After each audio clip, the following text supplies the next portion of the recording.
This is going to be sweet. Another wrestling episode.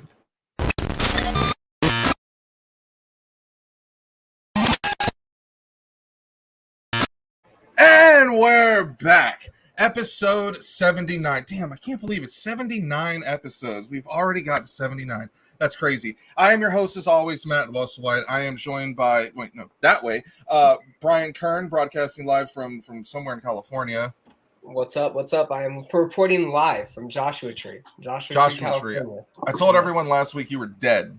So I was going to say, I thought we were going to maybe run with it that I got kidnapped. I didn't know which episodes you were going to miss. I was going to lie to everyone or whatever. And we are also joined by our guest, Impact referee Daniel Spencer, also of the Ringside Podcast. What's going on, my dude?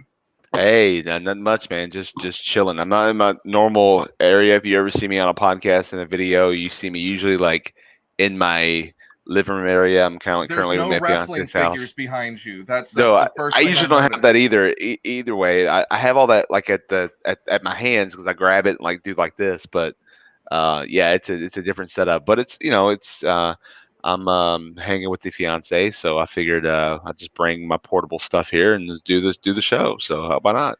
What's funny about that is all three of us are operating in not our normal location. Like, I'm in between houses at the moment. Brian's out in Joshua Tree, back from the dead, and you're not surrounded by wrestling memorabilia. Which, you know what sucks is I'm not either. All I got is the Outsider shirt at the moment. I really letting everyone down. Hey, it's all good. I mean, I got a little bit of wrestling on. I got the company logo right here, so supporting a little bit. I guess I could have brought. I know she has one. I guess I could have brought my T-shirt that I have to promote, so I can pull out the links or whatever later, and you can go view it. I fucked up because I brought my WrestleMania 6 shirt with me, and I wore it yesterday, and I didn't think to wear it tonight. But you guys both have more than I do. I don't have any wrestling memorabilia whatsoever. Oh man! Unfortunately, I could have brought my Stone Cold pop, but didn't think anything of it. But nonetheless, I feel like I always get hyped for these wrestling episodes because me and Matt, we nerd out with wrestling. That's how we initially became friends. Ironically enough, was over a Zach Gowen show. You remember the line that won you over? It was like love at first sight, Brian. Yeah, it was something along the effect of like Zach Gowen. We were in science class that I would soon get kicked out of, and I just remember looking at him and I go, "What do I look like? Fucking Zach Gowen?" And he knew what I was talking about, and ever since then, man, been friends. You know, that's the one thing. There's two things in my lifetime that I've become like best buddies with and become friends, and it's two things that's always bond us together, and one is either wrestling and two is rock music. Yes. Those are the two things. I mean, specifically rock music, not because like rap music you can maybe do that, but it's rock music. Like, oh, you listen to this band and then this band and that one. Oh, we're best friends. It's not just like pop rock. It's like, whoa, you like metal? You like this? Yes. Like it? You like Ghost? You like Metallica? You like you like Ghost? I like Ghost. Yeah. Side, for whatever it is a weird thing that that's the male bonding a little bit, I think is what that is. And what's great is when you show a friend a new band that you know they're going to like. I know you're going to like this because you and me connect on a level that maybe not everybody gets, but I get it. And we're about to have a bond over this song and you show them that jam and they're just like, yeah, bro. Yes. And they're into it. You're into it. You're just like, hello, dude. Let's start a band. It's one of those things. Like I have a buddy who introduced me to his best friend growing up, like his all through like childhood friend or whatever. We introduced me to him. We were chatting. We were watching. I think we were at I can't remember what it was. I think it was a football game or no, it was a UFC fight.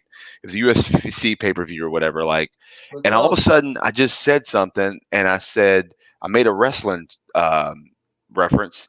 And he came back with another one, and I'm like, "You like wrestling?" He goes, "Yeah." And then we just the whole entire night talked about all of the greatest wrestling stuff we've ever seen, been a part of it.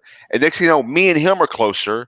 I'm closer to him than I am the guy that introduced us. So it's crazy. So yeah, there's a friend I have since preschool, and he's the one who introduced me to wrestling in the first place. I'll always have the time of day for that dude. Like you know, big Aaron Beals, big block Aaron Beals. He knows what's up. Bryan Kern reinvigorated that wrestling love, and we just kept playing them little video games and shit. And that's what's crazy is it is a different kind of, it's not like, in school you're put in front of the friends that your friends have. and that's the point to like, I think those early formative years as kids is to develop friendships and how you develop friendships and over what things, right?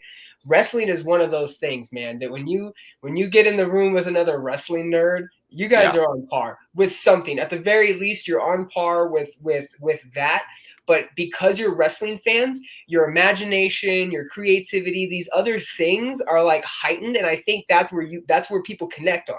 Because me and Mac sit and talk about stupid shit all day, man, and like literally for no reason. And to us, it would be fruitful. It would be of substance, and we'd be like, that's legit, and it's no doubt because we both have that same kind of mindset. We love wrestling, where the entertainment industry to us is this enigma that we kind of connect in, and it speaks to us in certain ways. And again, wrestling, it's just a real wrestling fan's always going to be a real wrestling fan. They may go in and out of phases and, not watch here, not watch there, but they're always going to have an appreciation for what wrestling did for them.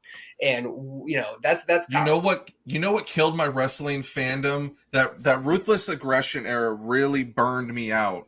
Everybody our age, I think. Our age especially. The one thing that was cool about the Ruthless Aggression era, though, because being from Louisville, Kentucky, now that I work for OVW, and I'm also the senior official at OVW, but I was an OVW fan. Everyone from OVW was in that. Exactly. So it's like the Ruthless Aggression era is kind of cool for me in that aspect, because everybody that I watched when they were nobody now on the TV. So I rooted for them. Heavy because all those guys. All the people that legitimately saved the company. If you think about it, like they did. After a Rock and a Stone Cold's gone, you have a Batista, John Cena, the Randy Ortons. I mean, even Shelton Benjamin's still with the company. Brock Lesnar. Oh God, sickest OVW class ever. And don't forget about guys like Nick Dinsmore, and Doug Basham, who actually I give him a shout out. Doug Basham does great at the advanced class school. I think I have him on Facebook. Shouts out to him. The end of the Attitude Era. I mean, let's talk about what kills it. Okay. Yeah. We're in our teens as the Attitude Era is booming, right? I was in 7th grade in '99, right? And so like Stone Cold, Rock, prime hype shit, right? The Attitude Era for us, telling people to suck it and fucking that fit with our angst to another level. And then for the generation after that to be PG, it didn't fit. I'm drinking beers, doing beer bongs now at high school parties, talking about tits. But see, that's where TNA came in and saved the day. Yes, to a degree. It was like a continuation of like WCW, ECW almost. It was kind of that edgy Rob, right? But what we also got is like, we got the guys at the end of the Attitude Era that kind of transitioned really well, like you guys were saying. Like we had Eugene too. Don't forget, like the right. I fucking love Eugene. Like you need to give love to Nick Dinsmore. Eugene was so fucking good. That character could be inspirational if you really think about it. It was just announced this week. So just I'm gonna throw this out there. Eugene Nick Dinsmore is coming into OVW on October 30th for the reunion to take on Jesse Goddard for the national heavyweight title. So that's. I thought you were going to say he was coming back as a trainer. He's coming back to compete for the title. Compete for the national heavyweight title. Jesse Goddard's just had it for over a year. He hasn't. He's been. So he's coming to on the. It'll be live on Fight TV October 30th, the week after Bound for Glory. Dinsmore. It's not going to be Eugene. It's going to be Nick Eugene Dinsmore, but yes, it's going to be. He's going to probably do some Eugene, but it's going to be Nick Dinsmore, the OVW alum, one of the greatest OVW superstars of all time. He'll do the wave and the fucking headbutt and all that other. Oh yeah, for sure. Now, real quick though, before we go any further, I'm drinking this, but I see y'all drinking something else. Do I need to go real quick to the fridge and get something else? Am I drinking the wrong thing? You're free to drink whatever you want. Let me lay this down. I gotta get. Let me get something. We'll do product placement real quick. You're good. Yeah. This episode of I Hate the Scene is brought to you by. Okay, he's gone. We can talk. No, I saw that label. I didn't know it was a silver label. For a minute there, I thought he was drinking milk. I was gonna be like, whoa, we're really like off base here. What the hell are you drinking? Is that Simpsons? Are you drinking a Duff beer? No. Check this out. Me being in Palm Springs, California now. Shout out to our hometown, Palm Springs, California. There's a brewing company out here, Coachella. Shout out to Coachella. So Palm Springs, for those of you that don't know, hug. Jamie, are they paying us? Hug. Right next to the Coachella Valley, the Palm Springs area of the Coachella Valley, hug each other. And Coachella Valley is where they, of course, have Coachella. There's a brewing company out here called CVB, Coachella Valley Brewing Company. Oh, good. They have this IPA, Coachella, right? Coachella Valley Brewing Company. The IPA is called Drink Slurm. Slur? Slurm. Slurm, like Futurama? Yeah. And it's got guava? Yeah. Didn't Slurm come from a giant slug? Yeah. I'm gonna go typical. I'm gonna go white girl basic with my White Claw, but I'm gonna shout out to Matt Cardona because I do get the lime. Oh my god! So, always ready, Matt Cardona. Hey, is he still holding that GCW belt? I'm worried about. No, his I think health, he lost. Man. I think he lost that. Thank God, because is that why he retired from death matches? Didn't Moxley take it from him or something like that? Hey, he was the one that went into the ring at that indie show with the hoodie GC on. Dub. And he acted like he pretended he was like Moxley, right? And he hit the dude with the DDT and fucking pulled the hoodie back, and they all started booing him. And he was so like, mad. "What up?" And he was telling everybody to fucking suck it. I think he had a match or something, and then he comes down, or something happened, and immediately he turns around. Moxley's there, and boom, he hit Team 1, 2, 3. No, not that. No, I know that's how he lost it. Is what I'm saying. Yeah, because he won that GCW belt. They're like a death match promotion for the most part. They're really got some cool shit going on. Yeah. Death matches are extreme. Every time I watch that, I'm just like, there's glass everywhere. Like, who's gonna clean this up? Like, this is a mess. Not a fan. Look. Oh, like cleaning up. I know we just had the 1 year celebration for Goddard's, and like streamers and balloons and everything was in the ring. And as soon as the show was over, I looked at it going, I gotta clean this up. Now, luckily, we had some trainees that went and took care of goodness. But that's the whole time I was thinking of is I want to clean all this up when this is over. So probably the referees or whoever. So kudos to those guys. And I know a couple of the referees at GCW. So kudos to those guys, man. They had to go through a lot. Every time I see like a thumbtack spot that's not in the final match of the night, I'm just thinking like, man, they got to clean that up. And like, what if there's that one lonely thumbtack and then you take like a DDT and get a thumbtack to the eye and you didn't even mean to? No, when we're cleaning, trust me, I've been on the cleaning crew because we do that during commercial breaks as referees. And if you've been in the crowd as fans, you would see us do it. When we're cleaning that stuff up, we're getting every bit of it. And at the end, if it's like we got 30 seconds left and we're just sweeping it to the ground, we're tossing it into the ring, we're grabbing it with our hands and throwing. I mean, it's. And if there is anyone left when the person's coming to the ring, if I'm in the ring as a ref, I'm walking around looking just to make sure and I'm picking it up when the do. So a little behind the magic right there for you. I'm learning so much. I just thought they came out with like a giant magnet. Yeah, that actually might be a good idea, but I don't think are they magnetic? Like aren't they like made from the? I don't know. I figured somebody would call me out and maybe like a cork board. Cork, we go down and smash it. Maybe that's something we can do. Oh yeah, they are doing a Monsters Ball match at this knockout event tomorrow night. Yeah, so it's the knockouts knockdown pay-per-view. It's going to be pretty awesome. It's all women. 3 more of these, I won't be able to say that. Yeah, but yeah, that's a tongue twister. I was gonna say for knockouts, knockdown, knockouts, knockdown, knockouts, knockdown. For October being like we think World Series, we think it is wedding season. There's a bunch of different shit going on. Fights. I know you mentioned UFC earlier. I'm a huge MMA fan, like all across the board, not just UFC, right? Fights, boxing, and wrestling, not just fucking the big two either. Impact included have some crazy events coming up. If you live in Las Vegas or in the Southern California area and you're near Las Vegas, you got to head out there over the next month and catch a show from someone. Because I feel like there's just a lot of shit going on. Vegas is back, dude. Shit's back. Wrestling is back. Too much, man. Too much. Like it's almost like the touring industry, so I'm just stoked all this shit's back so I can make a living again. So we have a huge music festival that happens here in Louisville, Kentucky every year called Louder Than Life. Yeah. And it got canceled last year, and they thought this year was going to cancel, but it didn't. And that was a huge event, and we just had that, and I was happy. Unfortunately, I was booked in Wisconsin that same weekend, so I didn't get to be at any of the shows. But I mean, Metallica was there, Fozzy, Korn. I want to see Fozzy. 9 Inch Nails, or maybe they canceled. I don't know. But Fozzy was there like on one of the nights, on one of the days. They were one of the acts, and I can't even name everybody. He was Machine Gun Kelly was there. Oh yeah, we're big MGK fans. We did a whole episode on him a week or two ago. Although Eminem's still better. But anyways. Yeah, we actually did. It's called the burial of MGK. We just completely roasted him because we actually hate him. He's the worst. Yeah. He's a genre hopper. I love when they were. I like when he put out the gimmick against Eminem and they going back. I'm like, I like the back and forth. It makes competition, makes everybody better. So I'm good with that. But then Eminem just slayed him and he didn't say nothing because he couldn't. I was like, well, whatever. He just wasn't good, and the only people on the the only place that matters, kids, is the internet. If you're not cool on the internet, then you're not cool. And no one on the internet was like praising MGK except for 14 and 13-year-old kids with Twitter accounts.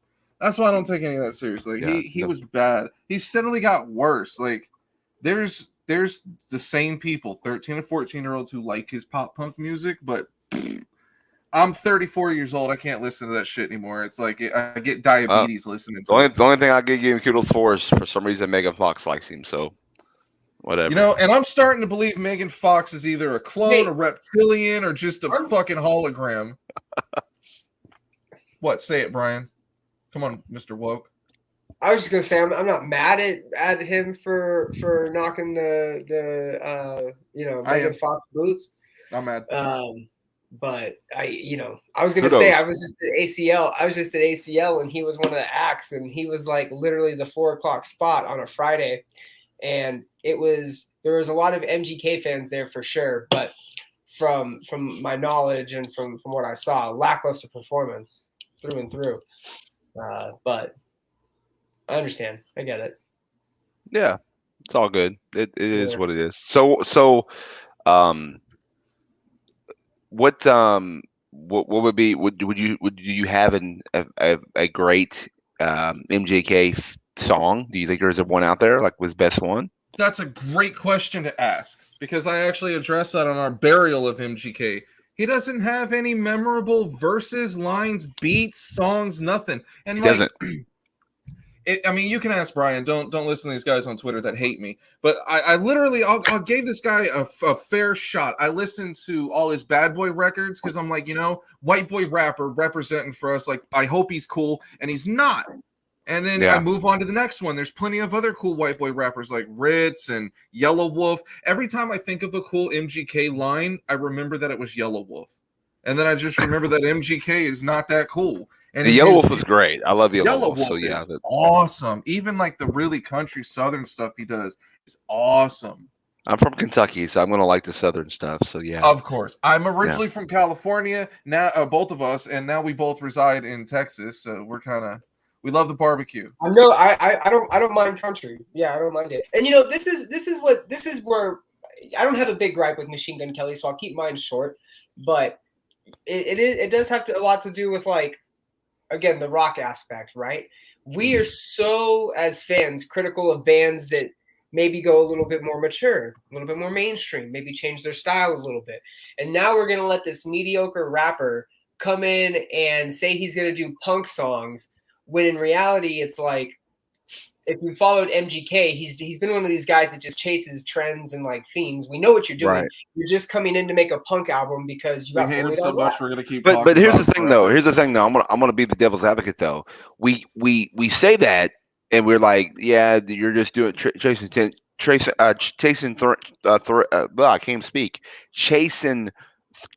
and changing up and whatever.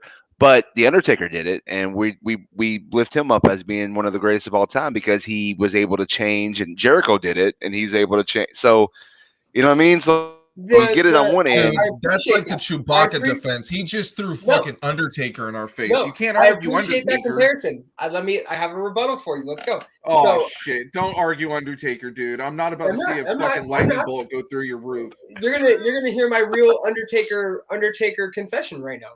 On a Bible. Kayfabe is real, bitch. So I love The Undertaker. I cried when I was 4 or 5 years old, and me and my family and my uncle and everybody, we went to this wrestling event, and it was a dark show, and he beat up Hulk Hogan, tore his necklace off, and put him in a casket. And I cried my heart out, right? I've been with The Undertaker since I was very little. I love The Undertaker. The Undertaker. When he ripped the necklace, didn't Hogan bleed a little? Yeah. Well, that was at the actual. Yeah, that was cry, at the little actual Brian. pay-per-view. Cry, little Brian. Pay-per-view. I don't think I was at that one. I'm pretty sure I just went to like a dark. I was gonna say there was no way you were at that pay-per-view. That was like historic. Well, but what they did though, what they still do today is a lot of those house shows. They're preparing to see what works for the pay-per-view. So you might see something. And literally, you see that you're going to see right. Yeah. No internet. It was at San Diego Sports Arena when it was the sports arena back in the day. So Wait, what place where you went to Taste of Chaos? That little ass place where the Clippers used to play? Oh my God, it's like that big. It is. It is only like 15,000 people. I love The Undertaker, and being 13, 14 years old when The Undertaker was transitioning out of the Attitude Era, out of the Dead Man, going into the biker Undertaker. As a fan, rolling.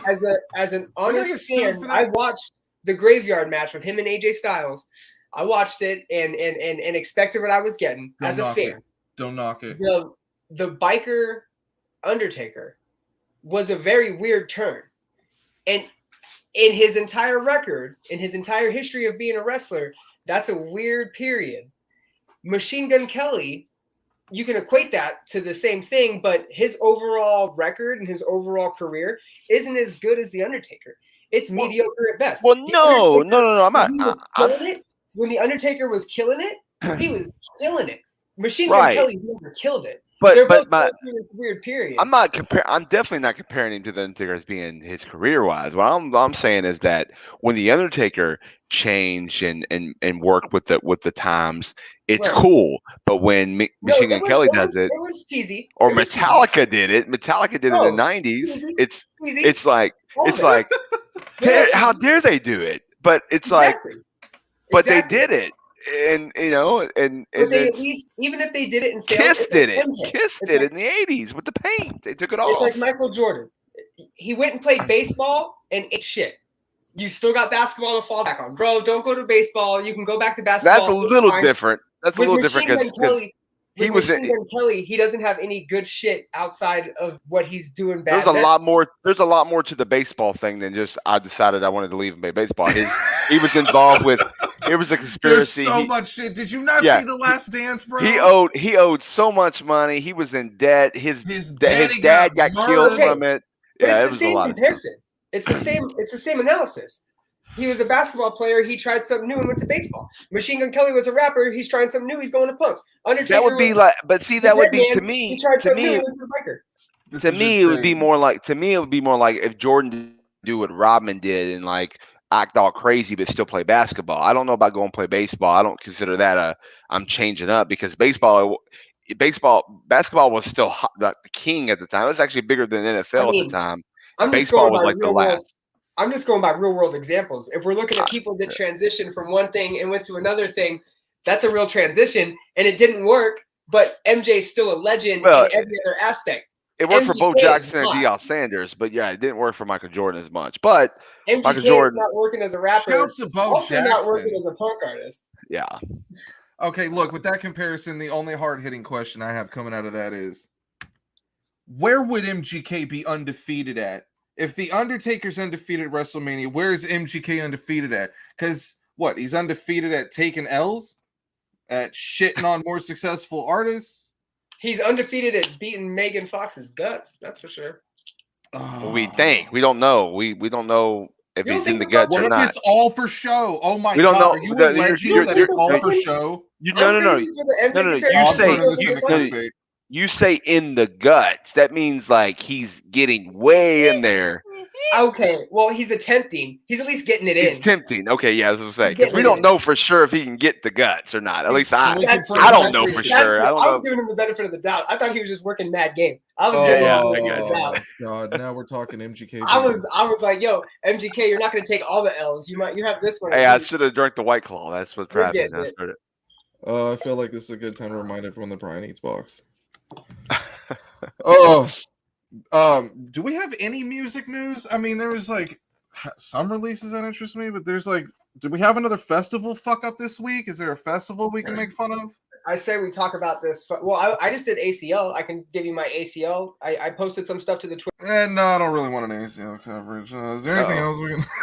No, I booted up. We do that. Yeah. See, if you say something wrong, like, if I give you, if I ask you if you like the Deftones and you said no, it'd be like, okay, just moving right along. Just Right. No. We do that on the Ringside podcast. We mute for a little bit at times. They need to be muted. Mike muted for that comment. Yeah, absolutely. So I get that. We're working on getting a soundboard, but Jamie hasn't got that far yet. So Well, fingers I'm actually crossed. see. I'm impressed because with StreamYard, I'm actually working on taking our show because we're just audio and going to StreamYard live and doing the same thing you're doing. So Oh shit! I'll give you a referral code, and they'll give me like a fortune cookie. It'll be great. Oh, nice. Okay, well, I'll hook you up with a fortune cookie. I'm all about that. It might be an almond cookie. I don't know what they fucking give me, but it's Yeah, like barely anything. yeah. I've been pleased with StreamYard, so they should also Oh, sponsor us. yeah. I've liked the stuff. The times I've been on shows like this. Now they've used StreamYard. That's why I was like, we're gonna go with that. And one of my co-hosts, Jeremy, was trying to get me to go with somebody else, and I was like, no, I want to do StreamYard. Yeah, StreamYard has been good to us. It's way better than OBS. It took me like 6 days to configure OBS, and then it only Yeah. took me like an hour to sign up to StreamYard and tell Brian that OBS was a terrible idea. The only news I put on my docket is this The Rock, Dwayne The Rock Johnson, the only Rock we know, is rapping. He's rapping on a song with Tech Nine. I mean, this is actually really, really good. I shared it on our Twitter. If you want to go check it out, we do have a Twitter account. I think I did get one of the Twitters kicked off, but yeah, @Scene Radio. I shared it on there. Go check it out. It's a Tech Nine song. I've had a couple of these. I don't remember what it's called now. But dude, The Rock in a fucking rapping debut. There's like 45 seconds. He was great. Well, now hold on. Now he did rap with Wyclef Jean like back in the day.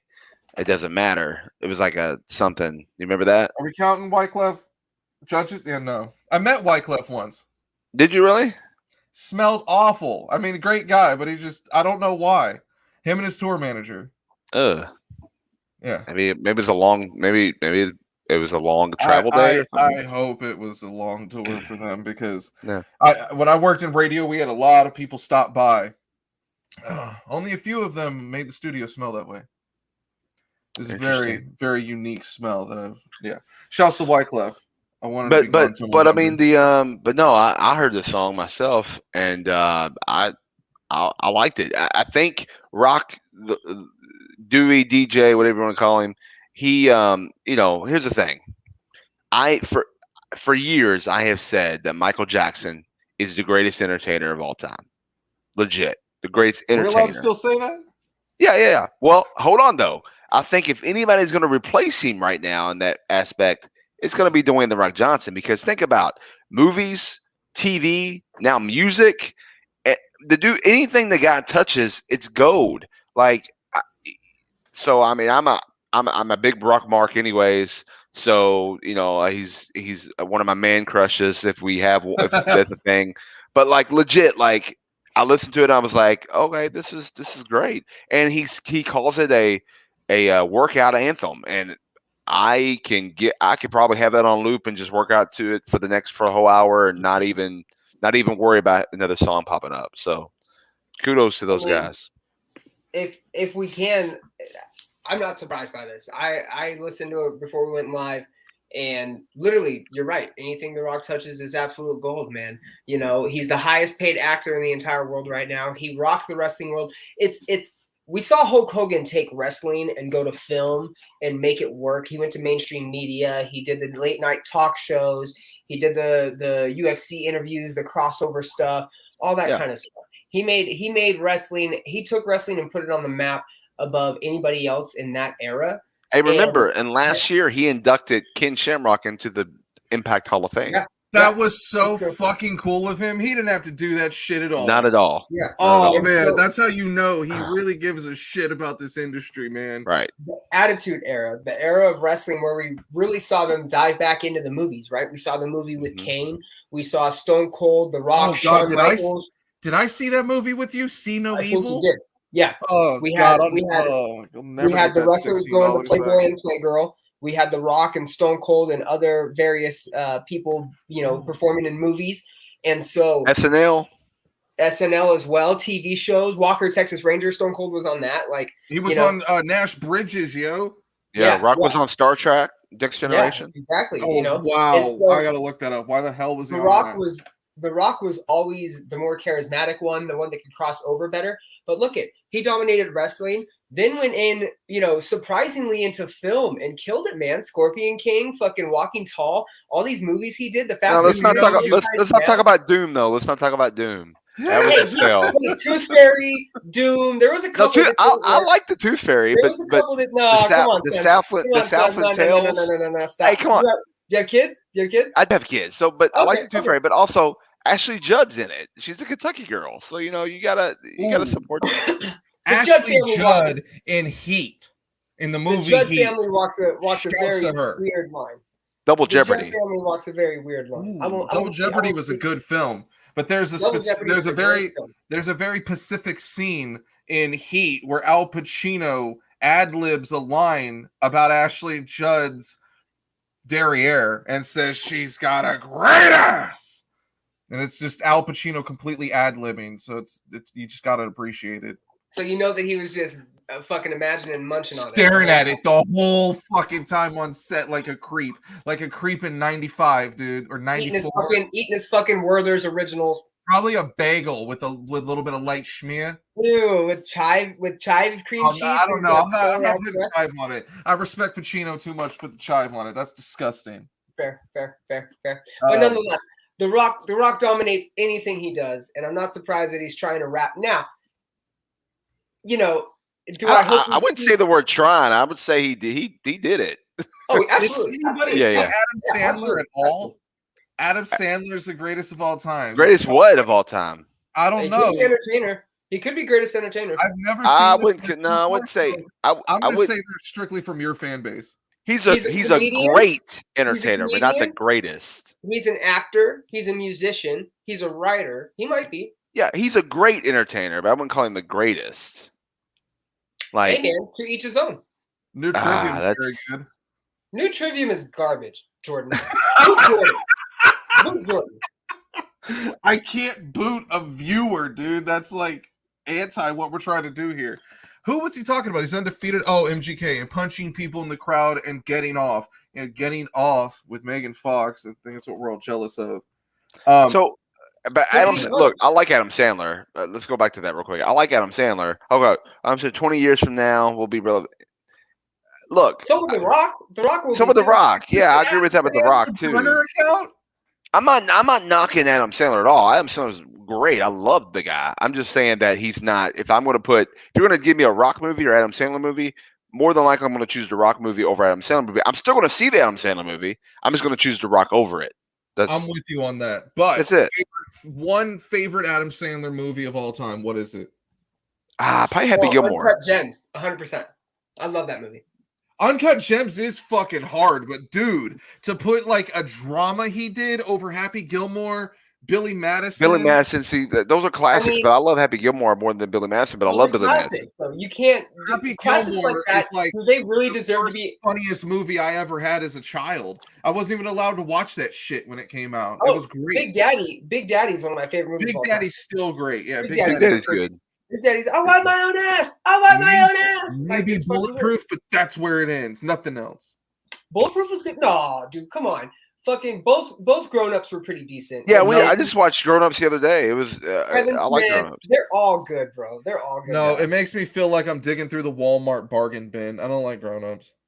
50 First Dates with fucking. I'd say that with Click. Click was good. When I first saw it, I liked it.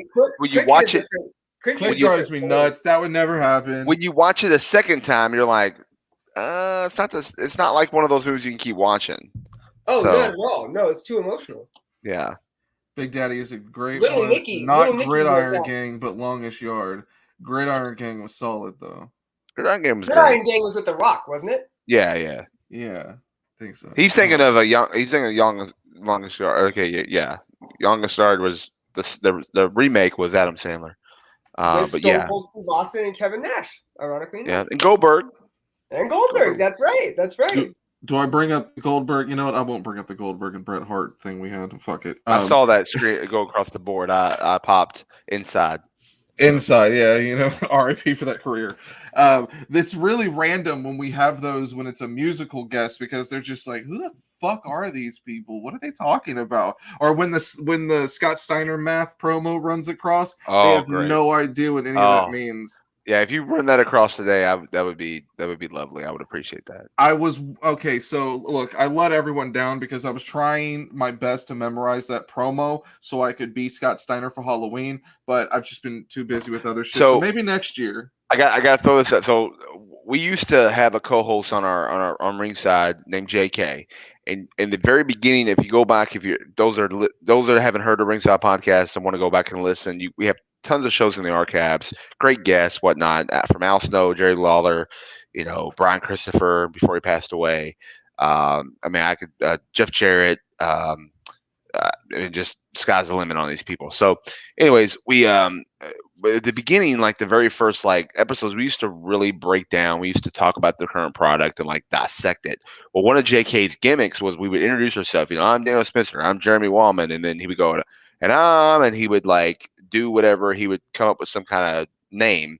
And it'd be his thing. But one day he did the Steiner promo Oh God. and tied it into with us, and he memorized it like straight up. And it was like he just changed words to represent the podcast and our names. It was brilliant, and I was like, I cannot believe he just did that. Like, it was great. I don't know what episode it's on, but it's in the beginning. It's in the beginning of every episode. So if you want to go listen to all of them and just kind of start listening to the gimmicks he does, you'll catch it. It's in that first year in like 2017. So just go listen to those. But yeah, that's I got to give JK props. Now he's no longer a co-host with us. He stepped down. I kind of sometimes wish he's around because he did crazy stuff like that like just blew our minds. So you can just do what we did and say he died, like I did with Brian for a week. no, well, I guess we could. I guess probably could say that and people would believe it. Right. Works out. I love Steiner, Matt. That shit is so funny to me. So what Seth? Was Yikes say? Seth Rogen's 2004 to 2014 run is pretty untouchable too. I don't know about that. I think it was over. It was too much. I mean, it's okay. If you're going to talk too much, then I'm going to throw Kevin Hart at you. No one can be oversaturated more than Kevin Hart's run in whatever year. Well, Kevin Hart is replaced Dave Chappelle. So Dave Chappelle went away. Is that Kevin a hot Hart take? That's a hot take, isn't it? I don't know. I like Kevin Hart. I've seen him live in concert. Is that what you call it? And before. So I love Kevin Hart, but think about it. Dave Chappelle's career was going a certain way. He goes off and gets away from Hollywood, and immediately they replace him with Kevin Hart because Hollywood is, that's what they do. They do things that are very what's the word racist, but yet try not to be racist. Oh yeah, no, we really give it to Hollywood. For some reason Hollywood's in love with like pedophilia and shit. It's crazy. Yeah, it is, and it's sad because now I'm glad that it's kind of coming out. Like I feel like they're. It comes out, then it gets suppressed again, and then like you're called crazy if you believe it. But I feel like they are being made more aware and being cautious of it more now, and I think that's great. But it's just, if you look in the past history in Hollywood, I mean, they would cover things up and they would, like I was listening to one of my favorite podcasts, listed as Zach of the Future, which is a Saved by the Bell podcast, which basically Mark Pogosler and the guy who did Zach Morris's Trash, like does this. They go through each episode in the past and they talk about it. It's great. That sounds awesome. And then when they got to the episode where Zach, the running Zach, where he does the Native American thing. And like they talked about how like that would never make it air today, but also the sad thing is that they've always treated the Native Americans in Hollywood a certain stereotype, and they've never come away from it. Where other cultures they've slowly evolved it, but they've never done the Native Americans, and it's sad. And I think they're changing that. So hopefully that happens. Hopefully they change and don't have that stereotype anymore. But representation's getting better all across the board. I think that's represented really well in wrestling. If that's wrestling, if you look at wrestling through any era, it's a showing of the times. You know, like someone described South Park to me that way, that you could go back and watch an episode of South Park and it's going to tell you about the current events of that time, what they're making fun of. And in a lot of ways, wrestling's like that. If you go back far enough, you're going to see when we had Desert Storm and how big Sergeant Slaughter mattered and all that shit. And then the fact that Sergeant Slaughter turned on us and became an Iraqi sympathizer, the son of a bitch. Oh, it's great. I love it. I love it all. I'm going to get to the interview portion because, God, you're actually way cooler than we thought. And we're going on into this music shit and all this other stuff. I want to know, like, first off, if me and Brian, lifelong wrestling fans, step into the ring, put on the striped shirt, and become referees for the night, why are we going to suck so bad at that job with no training? Well, for the simple fact that we're going to watch it on TV and be like, oh, yeah, I could do that. I could do that. Yeah, I can do that right now. Well, for the simple fact that when you get in there, you're gonna forget everything you ever known. You're gonna be like, wait a minute, what's happening? You're gonna be shocked. And the thing about refereeing is that yes, it's the only job in the referees or in the wrestling world that you can kind of get thrown in there and not know anything, but you can also but you can also mess up the entire show or the match too as well because of that reason. So it's not just going down counting 1, 2, 3. We're doing a lot more than you think. There's 3 people in that ring, or 5 people if it's a tag or whatever. Add 1 to whatever type of match it is. There's more to it than just that. And I learned that throughout my career. At first, I used to just go out there and they say shoot it like a shoot, brother, which I do. But I got to the point now where I want to know everything I need to know to make the match better. It's not just about, being in there to count the 1, 2, 3 and treat it real. Although it is that, it's also what can I do to make sure the story and everything they're trying to get across gets presented. Because if I don't do it my part, then I can make that match a terrible match. A good ref can make a good match great. A bad ref can make a good match bad, and I've seen it happen many times, unfortunately. I can imagine being fired gloriously from that job because you fuck up in front of everybody. And I think it's something that people our age who were lifelong wrestling fans pay attention to, because now that I'm older, what draws me into wrestling is the behind the scenes stuff.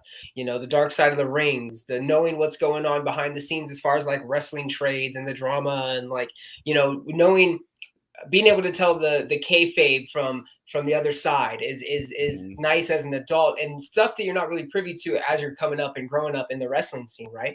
And something I definitely pay attention to is the referees, because they sell the moves. They sell what's going on through the match. You can tell if a referee is going to do a 3 count just by their mannerisms. You can tell if there's going to be like a run-in, or if there's going to be some sort of weird dynamic to the match because of how the referee's acting or responding to certain things. If you don't have someone that's on the same page as the wrestlers in the ring, or that's on the same page with the storyline of what's going on, I can only imagine how bad it can go. Because I pay attention to it now, and even going back and watching old wrestling matches, you see it. You see fucking Hefner, Slick Johnson. Yeah, dude, or whatever weird referees they have out there just fucking botching shit and like counting fast, or just shit that as a kid you don't pay attention to, but as an adult you're like, oh man, no wonder fucking Honky Tonk Man never got over. That's why. Nobody's selling for him. No wonder fucking Viscera after his glorious fucking King of the Ring run, or whatever his fucking name was. King Mabel, dude. So the one thing about that, I mean, I will say this: if you can watch a referee and you know that, oh well, this one is definitely the finish because of how they're counting, then actually they're not doing the right job. So I will say that. Wouldn't that mean that they suck? I wouldn't say, they just means they need to work on. I wouldn't call them suck yet. They just need to work on something. But as far as and I've been, I mean, here's the thing. I was once green.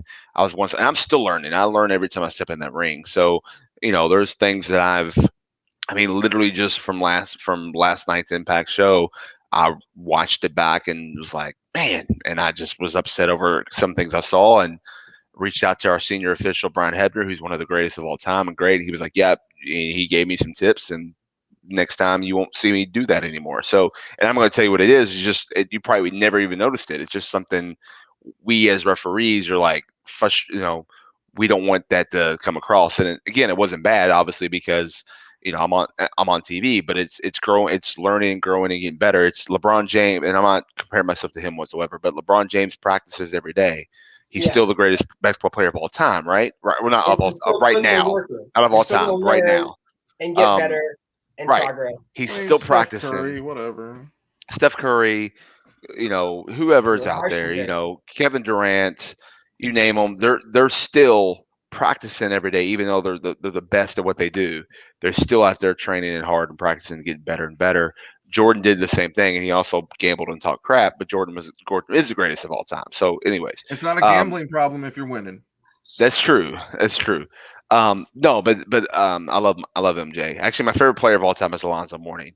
But so they but that's the thing, and that's the thing I do. Like, luckily being at OVW and I'm a senior official there, but also we have training with Doug Basham and stuff, and we do live TV every week. So luckily I'm there. I'm working on things there and training and on their TV program. And then when we tape an Impact, whether it's monthly, bi-weekly, whatever schedules we have, then I'm able to allocate that. And then if I still learning or growing or whatever, then I can operate and change there, because it is two different machines. The OVW indie matches with no TV and Impact is all different, different machines that different styles require for different things. So like the way I ref an indie match is going to be way different than the way I ref an Impact Wrestling TV match. And it's just because of it's just different. It's just different storytelling, different crowd, different everything.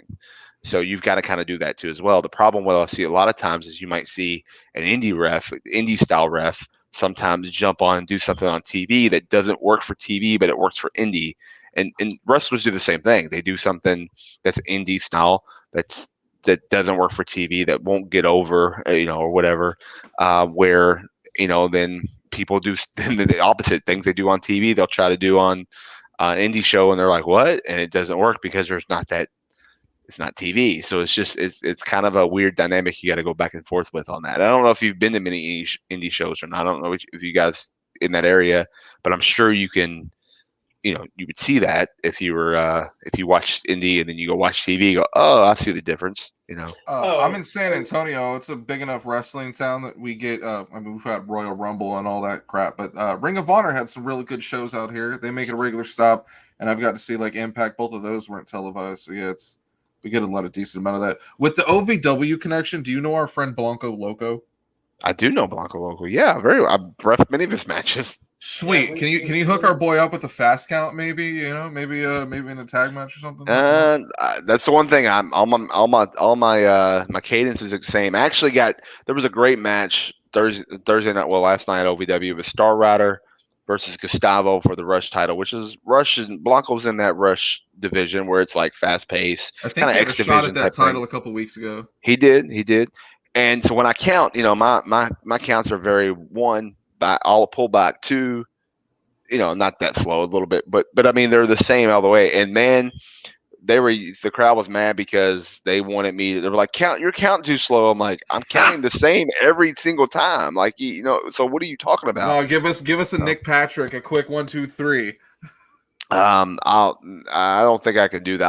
I do like my job, and I think unless Loco like really like hook me up, no, I'm just playing. I mean, look, Al Snow can't be watching every match, dude. He literally is, though. I'm pretty sure he lays down the head, and the head's watching a couple of those matches. I don't know. Look, when I'm out there, I don't know. I guess because I'm in the ring, but when I'm not in the ring, he's definitely watching the matches. So I don't. Oh no, we'll he's see. watching you. Yeah, for sure. Yeah. Okay, this is a wild comment. Do you think there was really a winner for Freddy versus Jason to keep with the Halloween theme, No. since both characters are kind of locked up in Hollywood, will probably never see anything like it again? No, because there was supposed to be a part 2. So at the end, the mask is sitting there. Freddy's hand comes out, grabs it, pulls it down. Sorry, spoiler alert, guys. Pulls it down, and that means there's more coming in the future. We just never got a part 2 movie. So, or I guess it would be part 12, right? the 12th movie for Jason and the 9th for Freddy or something like A that. lot, yeah. There's a Yeah. fucking bajillion sequels. I'm learning so much. What is your favorite scary movie? You know, I don't like a lot of them, so it would probably have to be something like Showgirls. Hostel, where it was just nasty. Yeah. Okay. Would you say, Brian? I said Showgirls, but that's the Scream line. Absolutely right. That's Scream. That's Scream That's the 2. biggest scary movie. It's Showgirls. separate, Absolutely frightening. Yeah. I like. I mean, I like Scream. Scream is my favorite. I think of all time. Scream's I love. great. I love that era. I Know What You Did Last Summer. I That was love pretty. Ooh. Urban That was a Legends. Wes. For love, That was a do Wes it. Craven too. Wasn't it? No, Wes no, Craven. it was Kevin no, Williamson.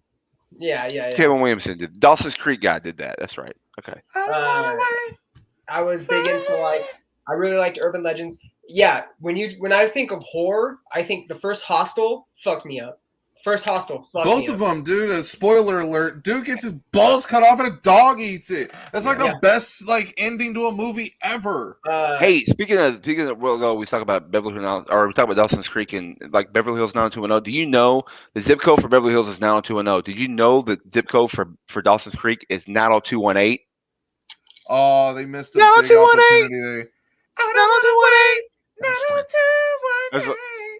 Yeah, that's just it was a little cheesy dad joke that I saw, and I had to throw it out there. It can't be.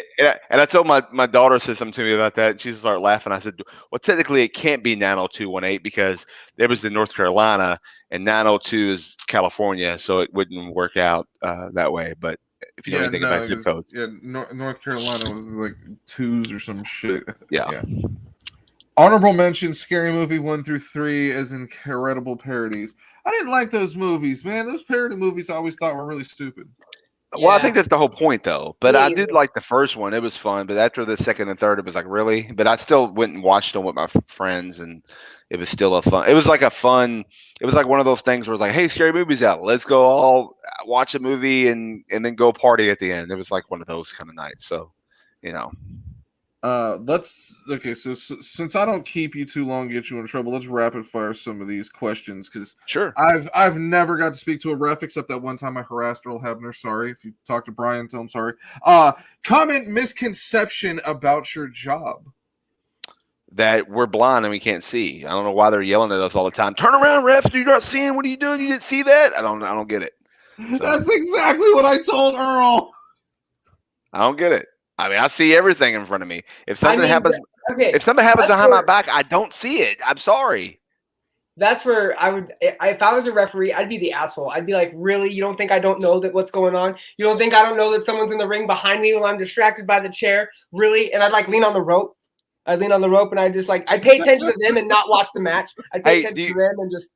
I'll tell you a funny story. There is a guy at OVW. He's a manager, Josh Ashcraft, and a few times he's jumped up on the apron, and I guess when I'm with him, something's happening behind me, and I've literally said to him before the exact thing you're saying. I'll say, "You need to get down," and of course, no one can hear what we're saying, and we're trying to make each other laugh, actually. So I said, "You need to get down," and I said to him, I said, I've watched you before, and I know that your guys are right now probably behind me cheating and doing some stupid stuff. I need to turn around right now, but you need to jump down because I need to turn around, and I've literally done that before, and it made him laugh, actually, too, so because he wasn't expecting me to do that. So, yeah.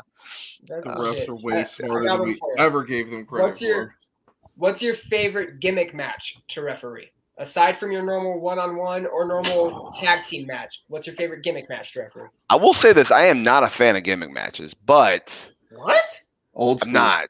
But I do like the one gimmick match that I think is the coolest ever, and I've got the referee 3 of them, I think. Now, maybe I know 2 for sure. I think there was a third one.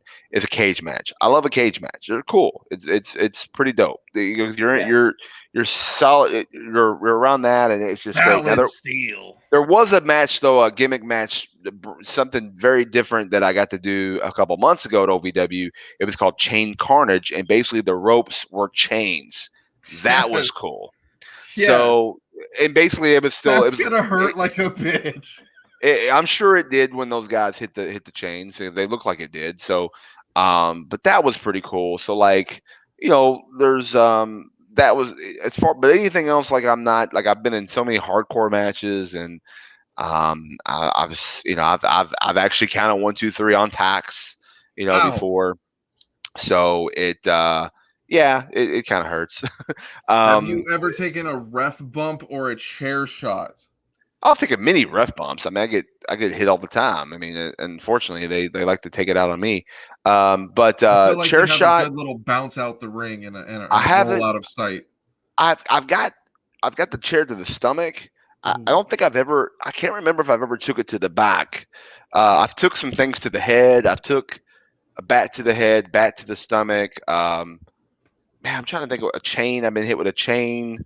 Damn. Is this an OVW? They are out of control, hitting the ref? Yeah, this is mostly OVW. I mean, there's a few like the things that impact when I've been bumped. I mean, it's mostly just guys hitting you, or whatever. But it's not. I've never. I don't think I've ever been hit with a weapon at impact. Now I'm looking.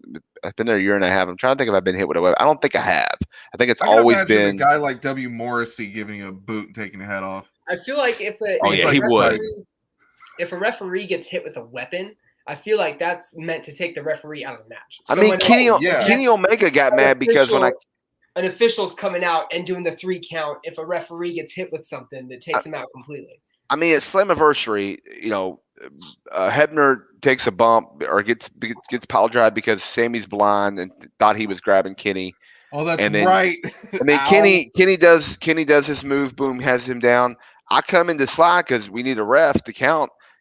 Sammy kicked out. Kenny got mad that he kicked out. I couldn't help it, and he co-cocked me like right across the face. So I fell down, and when I woke up, I was in blood and baby powder. So I don't know what happened, but it was just typical Kenny.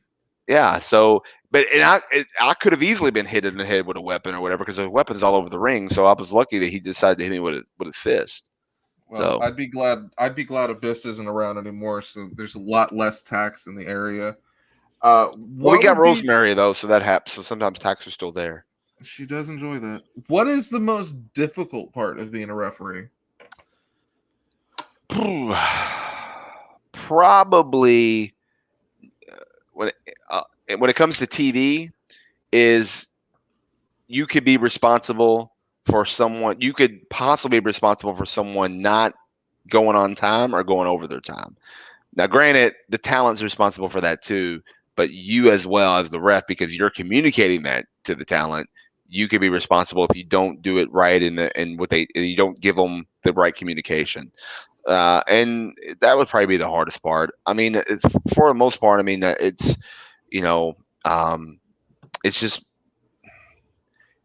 I'm trying to think of something that's like very obvious, but I mean, obviously, if the guy doesn't kick out of the finish, or kick out of a spot that he may be supposed to kick out of, you know what I mean? Like, but you've got to, that's why I said earlier, you treat it like a shoot. You've got to count it regardless. Like, you've got to go down, and it stinks because you're like, did I just mess it up?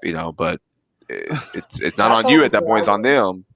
I always wondered that. Like, what happens if the referee's hand comes down for the 3 to signify the match is over? And like, most companies say to count the 3. That's it. You look stupid otherwise. I've had legit happen where the guy, didn't kick and hit the 3, and I was like, "This 1, 2, 3." But I've also had it where it probably was like just like this, like just barely, like it was like you could go either way. It was almost like the referee, just like a football game, the official called it and they go to the replay and they're like, well, there's no really evidence, so the play stands, So it's like one of those where I said it's 2 because technically he was supposed to kick out, but it was very close. I say 2, so it goes on with the finish. But yet, if I would have said it was 3, it also could have been 3. You know what I mean? So it just depends on. There was and you watch the video over. There's like, well, there's really no evidence of either one. So. Play stands. And in the world of wrestling, you got to roll with it. Whoever did 3 counts, the champ. They're the winner. They got it. They're the ones. That's fucking wild too. There's definitely times that's happened, but I don't know of one in Impact. Somebody asked a question about Pac-Man Jones. Yes, I'm familiar with the Nashville Tennessee Titans, Pac-Man Jones. And he did. I remember him more as a Bengal. He did play for the Bengals too, didn't he? Yeah, later. That's when he made all the returns. Pack. But I think though when he wrestled for TNA, he He was he with was the he was in Titans. there. He started bouncing around because he kept getting kicked out of strip clubs in numerous cities. Yeah. Wasn't he part of? He was on the Bengals when Ocho Cinco was there, right? Yeah, that was Yeah. when the Bengals had like the most arrests, and Roger Goodell decided to crack down. And the Dude, most talent, but still never won. Yeah. oh Okay. man, T.J. Houshmandzadeh, Chad Johnson, Chris Henry, God rest his soul, got murdered. You had Pac-Man going in and out of strip clubs just for chicken wings, though. You know, not for the other stuff. Who was their quarterback at the time? Carson Palmer, and before Carson that, Palmer. That's right. John Kitna. Yeah. Yeah, That's right. that was hard times to be a Bengals fan back then. Yeah. Yeah. Did you ever want to be a wrestler? I did at one time. Yeah. Like as a child, like growing up, you're like, I want to be a wrestler. Well, so like in the reason why I never got in the wrestling business right out of high school or anything, like when I started, just because that I wanted to be a wrestler, and at the time it was a big man's game. It still kind of is, but you know, there's a lot more people smaller than me even that's doing it. But I was like, there's no way I could be a wrestler, so I never really pursued it. And actually, it was my one of my good friends who got me in the business, who actually encouraged me to get in the business, and one of the reasons why I'm in it now, God rest his soul, Matt Capitelli, was the one that convinced me like Oh you could. shit! It's like Yeah. you can. He was like, you can do other things than wrestle. I was like, he goes, there's other things you can do, so come and train, and there's other things you can do. And I was like, oh, okay, and that's what kind of. And then the referee thing, I literally, if you ever go back and listen to any of like podcasts I've been a guest on or whatever, my story is, I was doing the ringside podcast. We had a guy on to do a benefit show, and I jokingly, like podcast banter, like we've been doing tonight, said, "Hey, if you ever need a special guest referee, I'm your man." And he was like, "Yeah, come on out," or blah blah blah, you know, whatever. Great. I thought it was just banter in the Well, I know show. how I'm ending this conversation. We ended the show, and when we got done, I said he said to me, "Hey, yeah, I'm serious. Come on and referee." I was like, "Oh, really? I was just thought you were just joking." He goes, "No, man." He goes, "You know, come on out." And and that was literally why I went and refereed a benefit show. And then I called Matt, told him. Matt says, "Yeah, man, come." And then it just snowballed into that. So yeah. That's badass. That's actually Right, really right. cool. That's kind of Yeah. like how Don Callis ended up doing anything, is he made an off-brand, like a comment on a podcast, ends up commentating New Japan, and then ends up like VPing for Impact. So that was wild too. I'm gonna start saying way more bold shit on the podcast and see if it lands me a job. You never know. Literally, I literally was making a joke, but banter, just podcast fun, and I just happened to say it to the right person that opened the door. That like literally that. Oh, when I went to that show, I met people there. They were like, "Man, how long have you been refereeing? This is my first show." What? Oh man, you got the look. You look good. Come to this show. And then I went to this show, and then it was like this show. Next thing, I met someone else there. Then they're like, then you know, 6 months later, Jamie, buy me a striped shirt. Yeah.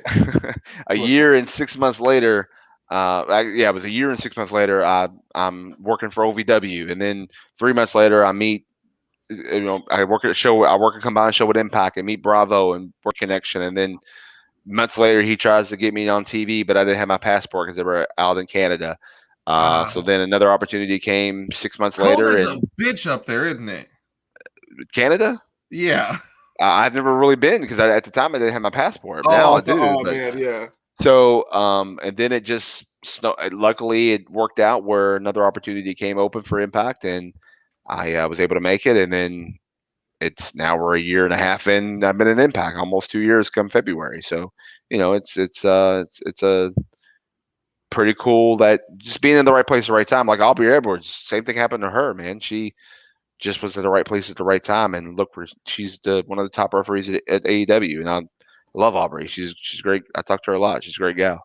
So She had a picture of her from being in the crowd at some WWE event leak online. So I'm like finding more about her story too. yeah. So she was in. She's from Seattle. She lives in Seattle. She was in Seattle the night that Daniel Bryan called in, retired from wrestling. That time he retired, and then she was front row in the crowd. And then, of course, now she's That's right, the refereeing retirement match. Yeah. she's refereeing Bryan Danielson's matches in AEW. So it's like it's come full circle for her, and it's pretty cool. And I've had moments like that where, you know, like I mean, he doesn't work for Impact, but like Coke Cabana. I went to Coke Cabana. I met Coke Cabana at I think it was Starcat, the first Starcast, and I was telling him I'm a referee, blah blah blah. I was trying to get him to come back to OVW because I was just getting ready to start, and he says I'm not going to do that or whatever. And I was like, okay, well then we're Yeah, I think chatting. he's done. He was in OVW for so long. Yeah, well, it was like a alum, like come and support alum or the alum or whatever. But anyways, he but basically I said, well, hey man, you know I'm a referee, so if you're ever in my area, hopefully we get to work together. He goes, yeah, absolutely. And then like 6 or 7 months later, he happened to be at one of the places I was working at the show, and I wasn't even supposed to be the referee of that match, but the other ref couldn't make it, so I got put in that spot, and I got to referee his match. And afterwards, I went up, and I actually had a Matt Capitelli shirt on, and he came up and said, "Man, I love your shirt." Blah blah blah. And then we got to talk, and he goes, "I remember our conversation." I said, "Well, we said hopefully we'll work together down the road, and here we are." So I'm like, and I know that was just like one of my first cool moments. And I've had many more since then. Like I just refereed Christopher Daniels' match. You know what I mean? Like that at Oh, Impact. So it's like I've had many, many great moments and cool experiences that I've like pinched myself about.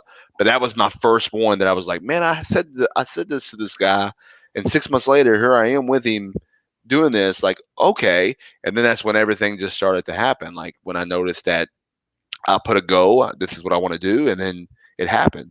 And so same thing when I know there's old TNA guys coming in. It's like, man, I love to work for them. I love to work with them in the match or whatever. And then magically it just happens. I don't politic. I don't do anything. It just gradually, you're in the right place at the right time, and it just happens. And that's what I love about, um, this business is that I think, 10 years ago, I would have had a politic. Nowadays, you don't have to do that. Your talent and your respect for everybody and your hard work speaks for itself and puts you in those positions.